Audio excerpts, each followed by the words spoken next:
Childhood stress. Take a moment to think about how you deal with and how stress affects you. Now, think about what the impact of stress may have on a child and their development. Of course, children experience stress and different types of stressors differently. Not all stress is bad.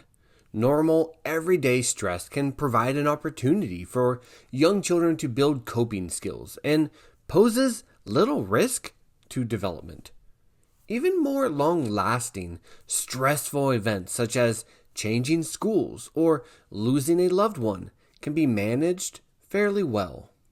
But children who experience toxic stress or who live in extremely stressful situations of abuse over long periods of time can suffer long-lasting effects.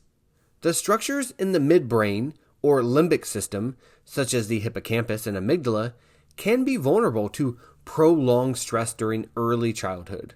High levels of the stress hormone cortisol can reduce the size of the hippocampus and affect the child's memory abilities.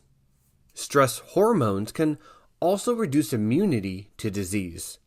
If the brain is exposed to long periods of severe stress, it can develop a low threshold, making the child hypersensitive to stress in the future.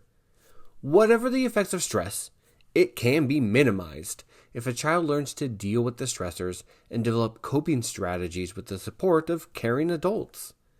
It's easy to know when your child has a fever or other physical symptoms. However, a child's mental health problems may be harder to identify. In the next section, we'll look at childhood mental health disorders.